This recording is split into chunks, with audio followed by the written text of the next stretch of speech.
السلام علیکم، پروگرام اعتدال کی بات کے ساتھ میں ہوں آپ کا میزبان محسن حیات۔ آج کا پروگرام ہمارا انٹرو فارمیٹ کے تحت چلے گا۔ ہم امید کرتے ہیں کہ آپ کو ہمارا یہ پروگرام پسند آئے گا اور آپ آئندہ بھی ہمارے اس پروگرام کے ساتھ جڑے رہیں گے۔ میں آپ کو اس پروگرام کے بیسک فیچر کے بارے میں بتاتا چلوں۔ یہ پروگرام ایک تجزیہ پروگرام ہے جس میں ہمارا ساتھ دیں گے سینئر تجزیہ کار جرنلسٹ جناب ترابی صاحب۔ ترابی صاحب السلام علیکم۔ وعلیکم السلام۔ ترابی صاحب، آج کے پروگرام کے ہم پہلے سوال کی جانب جاتے ہیں۔ جی ملک کی معیشت بہتر ہو رہی ہے مگر کچھ قوتوں کو ترقی ہضم نہیں ہو رہی۔ شجیل محمد صاحب فرما رہے ہیں، جی اس حوالے سے آپ کیا کہیں گے؟ دیکھیے، وہ حکومت میں ہیں اور حکومتی پارٹی جو ہے اس کا ہمیشہ یہی دعویٰ ہوتا ہے کہ جی ہم جو کچھ کر رہے ہیں بہتر ہو رہا ہے اور ہم بہتری کی طرف جا بھی رہے ہیں۔ تو ابھی پاکستان جس بحران سے دو چار ہے معاشی طور پر، تو اسی سلسلے میں اب حکومت کے دعوے تو اپنی جگہ ہیں کہ وہ بہتری کی طرف جا رہے ہیں اور معاشی اشاریہ جو ہیں وہ بڑے اچھے ہیں۔ لیکن دیکھنا یہ ہوتا ہے کہ جیسے کرنسی جو ہے ہماری وہ بے شک ڈالر کے مقابلے میں اب اس کی جو قدر ہے وہ گھٹ نہیں رہی بلکہ مستحکم ہے۔ تو یہ اچھی بات ہے کہ ڈالر جو ہے وہ 278 یا 279 280 اسی کے آس پاس جو ہے وہ جا رہا ہے۔ پھر آپ یہ دیکھتے ہیں کہ جو آئی ایم ایف سے قرض لیا گیا ہے اور پھر اس کی جو شرائط ہیں، ٹیکسز لگائے جا رہے ہیں، اسی طرح جو ہے بجلی گیس کی قیمتیں بڑھائی جا رہی ہیں۔ اس کے ساتھ ساتھ جو آپ دیکھ رہے ہیں کہ پھر وہ جو نیچے تک اثرات آ رہے ہیں، تو ٹرانسپورٹ کے کرائے بڑھ جاتے ہیں، پھر کارخانہ داروں کے جو اخراجات بڑھ جاتے ہیں، لاگت بڑھ جاتی ہے۔ تو یہ سب کچھ جب ہم دیکھتے ہیں تو پھر اس کا ایک نتیجہ یہ بھی نکلتا ہے کہ مہنگائی ہو رہی ہے، اور جب مہنگائی ہو رہی ہوتی ہے تو پھر اس سے عام آدمی متاثر ہوتا ہے۔ جب عام آدمی متاثر ہوتا ہے تو پھر اس کے لیے جو ہے یہ معیشت جو ہے وہ کرنسی کا استحکام یا پھر اس کے لیے معیشت کی بہتری، معاشی اشاریہ، یہ سب جو ہیں وہ بے فیض ہو جاتے ہیں۔ تو جب تک عوام کو فائدہ نہیں پہنچتا ہے، جب تک پیٹرول کی قیمت جو ہے وہ مناسب نہیں ہوتی ہے، جب تک لوگوں کو اشیاء خورد و نوش جو ہیں وہ سستے داموں نہیں مل سکتی ہیں یا ان کی قوت خرید نہیں بڑھ سکتی ہے، تو تب تک تو معاشی اشاریہ یا معاشی استحکام جو ہے وہ ہمیں کوئی خاص لگتا نہیں ہے۔ خدا کرے کہ یہ سچے ہوں اور معیشت جو ہے بہتر ہو رہی ہے، اس کے اثرات جو ہیں نیچے تک عام آدمی تک بھی پہنچے۔ ٹھیک، اچھا ترابی صاحب، ٹانک اور جنوبی وزستان کے جس طرح ناگفتہ حالات ہیں، اس حوالے سے ٹانک کی عدالتوں میں وکلاء نے ایک احتجاجی مظاہرہ ریکارڈ کروایا ہے اور انہوں نے باقاعدہ کمروں کو تالے لگا دیے ہیں، اور انہوں نے کہا جب تک عدالتیں واپس ہمیں نہیں دی جاتی، ڈی اے خان سے واپس ان کی منتقلی نہیں ہوتی، تب تک یہ احتجاج جاری رہے گا۔ اس حوالے سے آپ کیا کہتے ہیں کہ کچھ بہتری کی ہے، توقع کی جا سکتی ہے؟ دیکھیے جی، جو صورتحال اب امن و سلامتی کی بنی ہوئی ہے وہ تو ڈی اے خان میں بھی بہتر نہیں ہے۔ ٹھیک ہے، جب ہمارے ہاں صورتحال یہاں تک پہنچی ہوئی ہے کہ آپ کا جو سی پیک ہے وہ محفوظ نہیں ہے، ٹھیک ہے، آپ کو منع کیا جاتا ہے کہ سی پیک پہ رات کو سفر نہ کریں آپ۔ اسی طرح ہمارے ہاں صرف شہر سے آپ اگر 25-30 کلومیٹر باہر نکلیں صحیح ہے، تو آپ کو لوگ مل جاتے ہیں، مسلح لوگ مل جاتے ہیں اور گاڑیوں کو روکا جاتا ہے، لوٹا جاتا ہے، موٹر سائیکلیں چھین لی جاتی ہیں، نقدی چھین لی جاتی ہے، دھمکیاں دی جاتی ہیں، فائرنگ کر دی جاتی ہے۔ تو یہ مسائل درپیش ہیں۔ پھر ٹانک میں یہ صورتحال بنی اور جنوبی وزستان میں تو ویسے ہی وہ سلسلہ چل رہا ہے کہ وہاں پولیس پہ بھی حملے ہوتے ہیں، فوج کے قافلوں پہ بھی حملے ہوتے ہیں، ہمارے فوجی شہید ہو رہے ہیں، ہمارے پولیس والے شہید ہو رہے ہیں۔ تو یہ اوورآل صورتحال جب ہم دیکھتے ہیں تو اس میں پھر جب یہ حکومت اقدامات کرتی ہے تو اس میں بھی پھر وہی بات آ جاتی ہے کہ یہ سارے جو اقدامات ہوتے ہیں وہ مفاد عامہ کے خلاف ہوتے ہیں۔ ٹھیک ہے، دیکھیں، آپ نے امن دینا ہے عوام کو، ٹھیک ہے، آپ نے ترقی دینی ہے عوام کو، خوشحالی دینی ہے اپنے عوام کو۔ اگر عوام ہی متاثر ہو جائیں تو پھر آپ کے امن کے اقدامات، آپ کے خوشحالی کے اقدامات، آپ کے ترقی کے اقدامات یا آپ کے دعوے جو ہیں وہ بے معنی ہو جاتے ہیں. ٹھیک ہے. تو اب صورتحال ٹھیک ہے، ٹانک میں خراب ہو گئی، جنوبی ہندوستان میں پہلے سے خراب ہے. تو اب بجائے اس کے کہ آپ وہاں ایسے اقدامات کریں کہ وہاں جو آپ نے قبائلی علاقوں کو آپ نے خیبر پختونخوا میں ضم کر دیا، حالانکہ ہونا یہ چاہیے تھا کہ اسے آپ علیحدہ صوبہ بنا دیتے، تو شاید اس طرح کے مسائل کم ہوتے. صحیح ہے. اب وہ اپنا صوبہ ہوتا، اپنے وسائل ہوتے اور وہاں سسٹم بنتا، اور وہ بنتے بنتا. اب آپ نے وہاں یہ سارا سسٹم بنا دیا ہے، سیٹل کر دیا ہے انہیں، لیکن وہاں آپ معاملات کو سنبھال نہیں پائے، کنٹرول نہیں کر پائے. وہی اثرات جو ہیں ٹانک میں ہیں، وہی اثرات جو ہیں ڈی آئی خان میں ہیں. تو اب اس کے جو اثرات آ رہے ہیں، تو اب اس کا جو حل ہے یہ نہیں ہے کہ آپ جو ہے وہاں اسکول بند کر دیں، آپ وہاں بینک بند کر دیں، وہاں آپ جو مفاد عامہ کے عوامی فلاح و بہبود کے ادارے ہیں انہیں بند کر دیں. پھر اتنا ہو کہ آپ وہاں سے عدالتیں اٹھائیں اور وہ ڈی آئی خان منتقل کر دیں، وہاں سے آپ اور بینک اٹھائیں، وہ ڈی آئی خان شہر آپ منتقل کر دیں یا انہیں وہاں سے بند کر دیں. تو جب عوام کو تکالیف پہنچتی ہیں، جب عوام کے لیے مسائل پیدا ہوتے ہیں، تو اس کا مطلب یہ ہے کہ ریاست جو ہے وہ اپنا کام درست طریقے سے نہیں کر پا رہی، صحیح راستے پہ نہیں ہے. تو ریاست جو ہے وہ ناکام ہو چکی ہے، اور ریاست کے جو اقدامات ہیں وہ بجائے عوامی فلاح و بہبود کے مفاد عامہ کے خلاف ہیں. تو میں تو نہیں سمجھتا کہ یہ کوئی بہتر اقدامات ہیں، اور نہ ہی مستقبل میں انہوں نے کچھ ایسی پلاننگ کی ہوئی ہے کہ امن ہوگا اور ترقی ہوگی، خوشحالی، اور یہ عدالتیں اور بینک جو ہیں دوبارہ بحال ہو جائیں گے، اور امن تحفظ ہو جائے گا، اور لوگ جو ہیں وہ عدم تحفظ کا شکار ہیں تو وہ بیچارے ان کو تحفظ مل جائے گا. تو یہ ریاست کو اپنی ذمہ داریاں پوری کرنی چاہیے، بجائے اس کے کہ عوام کو تکالیف دینے کے لیے مسائل مشکلات پیدا کریں. بالکل. ہماری سیکورٹی ایجنسیز اور پولیس کے جوان تو آئے روز اپنی جانوں کا نذرانہ پیش کر رہے ہیں، اس میں تو کوئی شک نہیں ہے، لیکن حکومت کو چاہیے کہ وہ اقدامات کرے، مزید اقدامات کرے. اچھا سر، اگلی خبر یہ ہے کہ شیخ وقاص اکرم جو پی ٹی آئی کے رکن ہیں، فرماتے ہیں حکومت سے کوئی رابطہ نہیں اور نہ ہی ہو سکتا ہے، مگر ذرائع کے مطابق علی امین گنڈا پور صاحب اسلام آباد گئے تھے ڈیل کرنے، اور 24 نومبر کو جو جلسہ ان کا متوقع ہے وہ بھی اسی ڈیل کی ایک کڑی بتائی جا رہی ہے.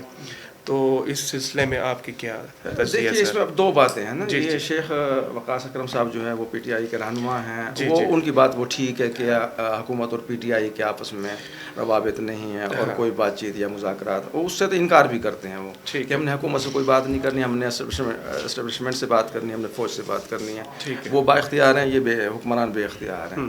تو اس میں تو کوئی دو آراء ہو نہیں سکتی ہیں. لیکن علی امین صاحب جو ہیں وہ جہاں صوبائی صدر بھی ہیں پی ٹی آئی کے، تو وہاں وہ پھر ایک صوبے کے ایگزیکٹو بھی ہیں.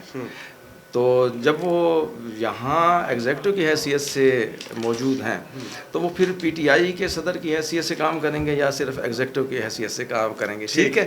اگر وہ پی ٹی آئی کے صدر کی حیثیت سے کام کریں گے تو معاملات جو ہیں وہ گڑبڑ ہو جائیں گے. ٹھیک ہے. اور جب سیاست ہوگی اور پھر وفاقی حکومت کے ساتھ ٹکراؤ ہوگا، وفاقی حکومت کے خلاف صوبائی حکومت جائے گی، وزیر اعلیٰ جائے گا، اور سرکاری مشینری کا وسائل کا استعمال ہوگا جیسے پچھلی دفعہ ہوا تھا. تو اور انہوں نے کہا بھی ہے کہ میں یہ کروں گا، یہ میرا اختیار ہے، استعمال کیا گیا ہے، میں وزیر اعلیٰ ہوں، میں ایگزیکٹو ہوں، تو میں یہ کر سکتا ہوں. تو جب اس طرح کا سلسلہ ہوگا تو پھر وفاق بھی ری ایکشن کرے گا، اور جب وفاق کا ری ایکشن ہوگا تو اس میں پھر دو چیزیں ہو سکتی ہیں کہ ایک تو گورنر راج بھی لگ سکتا ہے. وہ کہ گورنر راج لگانا بہتر بھی نہیں ہے، نہ ہی ملکی مفاد میں ہے، نہ قومی مفاد میں ہے، لیکن ایک جب نہ ہی صوبائی مفاد میں. ٹھیک ہے جی. تو اور نہ ہی سیاسی استحکام اس طرح پہ ہو سکتا ہے، نہ ہی معاملات حل ہو سکتے ہیں.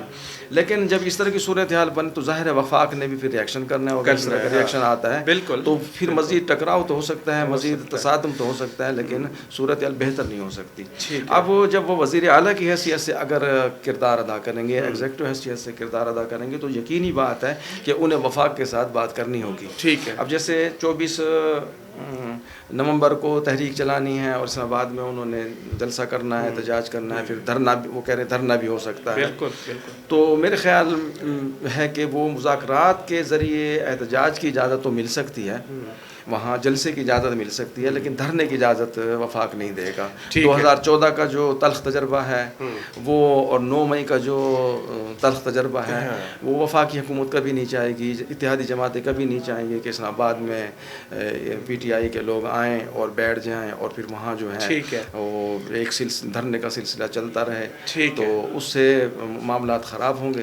تو اس لیے وہ اگر وزیر اعلیٰ کی حیثیت سے بات کریں گے وفاق کے ساتھ تو بہتر ہے، اور معاملات طے ہو سکتے ہیں، احتجاج بھی ہو سکتا ہے، اجازت بھی مل سکتی ہے، ورنہ میرا نہیں خیال کہ ان کو اسلام آباد میں داخل بھی ہونے دیا جائے گا اور یہ لمبے عرصے تک جو احتجاج کر سکیں گے۔ صحیح ہے۔ اچھا سر، اسی خبر سے ایک اور خبر ہم جوڑتے ہیں۔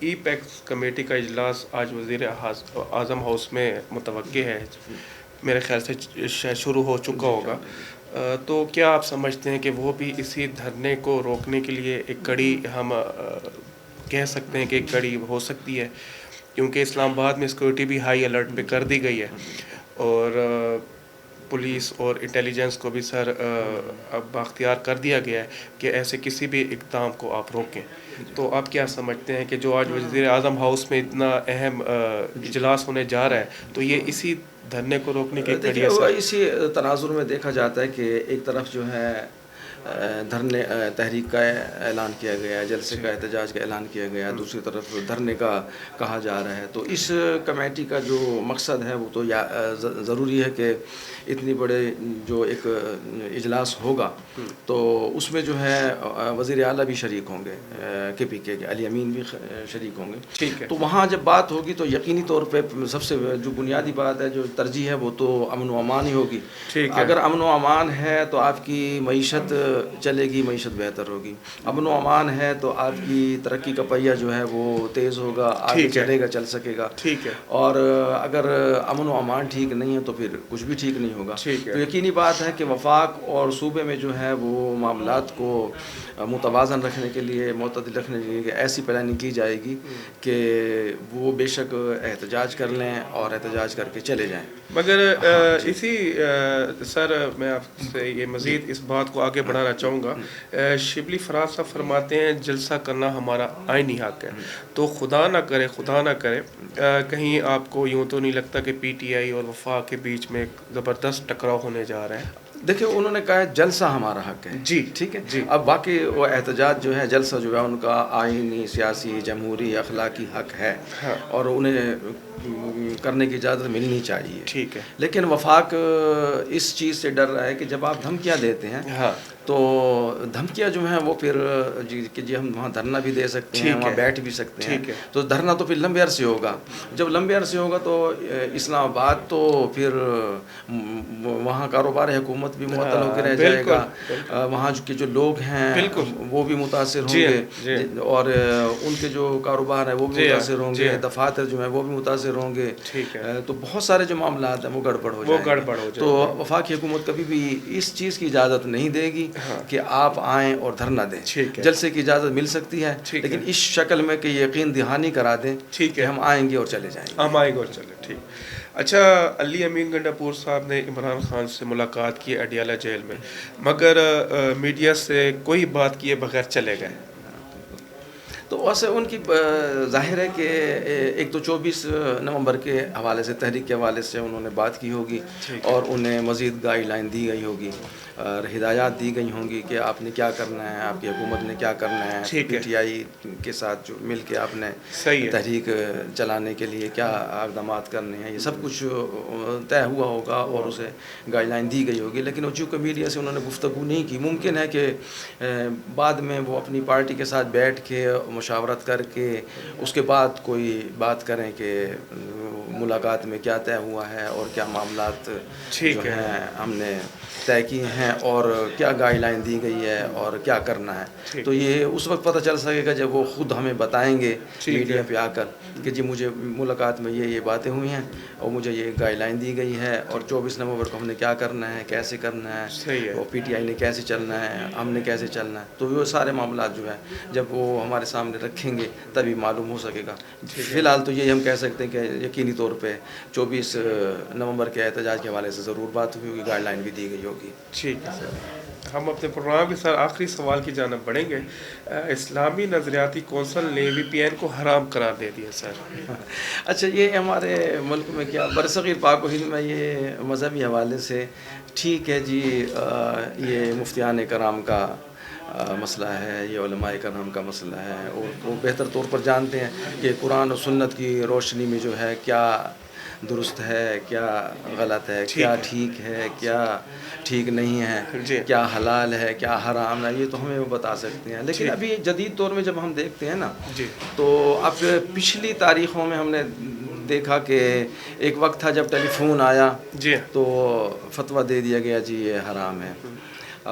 ریلوے آیا تو حرام ہے، جہاز آیا تو حرام ہے. ٹھیک ہے جی، جمہوریت کو بھی ہم ناپسندیدہ قرار دیتے ہیں، جمہوریت کو بھی ہم اسلام کے اور شریعت کے خلاف قرار دیتے ہیں. گو کہ ہماری مذہبی تنظیمیں بھی ہیں اور وہ اس میں الیکشن میں حصہ بھی لیتی ہیں، جمہوریت کا جو ہے وہ استعمال بھی کرتی ہیں. ٹھیک ہے. ہاں، تو اب یہ چیزیں جو ہم دیکھتے ہیں نا، اب سوشل میڈیا آیا ہے. اب سوشل میڈیا جو ہے، ایک تو یہ ہے کہ اب دنیا میں آنے والی تبدیلیوں کو آپ روک نہیں سکتے.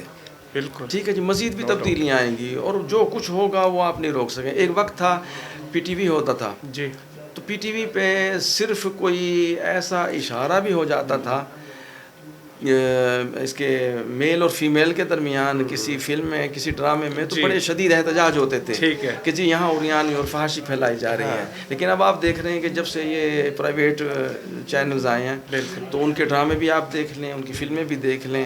اور پھر جب سوشل میڈیا آیا تو آپ نے دیکھا کہ پھر تو پوری دنیا جو ہے وہ بچے کے ہاتھ میں ہے اور ہر کوئی استعمال کر رہا ہے. اب اصل بات ہوتی ہے اس کے استعمال کی. اب TV ہے، آپ اس پہ کوئی چینل بھی لگا سکتے ہیں، آپ کے ہاتھ میں ریموٹ ہے، آپ کے ہاتھ میں اختیار ہے بٹن دبانے کا. ٹھیک ہے. اسی طرح سوشل میڈیا بھی جو ہے وہ آپ کے ہاتھ میں ہے، آپ کا اختیار ہے کہ آپ کو کیسے استعمال کرتے ہیں. صحیح ہے. آپ اس کا مثبت استعمال بھی کر سکتے ہیں، آپ اس کا منفی استعمال بھی کر سکتے ہیں. ٹھیک ہے جی.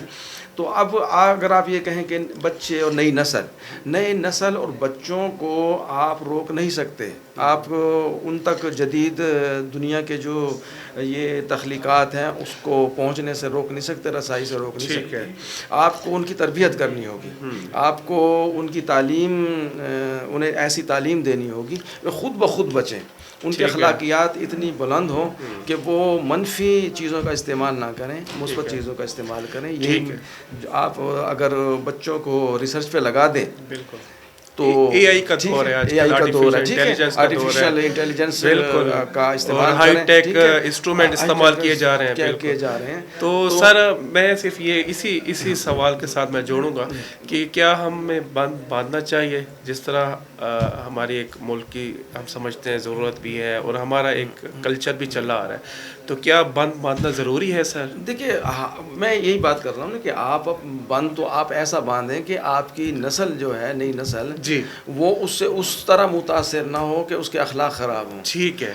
اس طرح متاثر نہ ہو کہ وہ جو غیروں کی تہذیب ہے اس کو اپنائے، اس کو اختیار کرے. ٹھیک ہے. آپ اس کی ایسی تعلیم و تربیت کریں کہ اس کے سامنے اگر بری تہذیب بھی آئے، اخلاقیات کے خلاف بھی کوئی چیز آئے تو وہ خود مسترد کر دے، خود ریجیکٹ کر دے، اور اپنی جو تہذیب ہے، اپنی جو اخلاقیات ہے، اپنا جو دین ہے، اپنا جو مذہب ہے، اسے سمجھے اور اس پہ عمل کریں.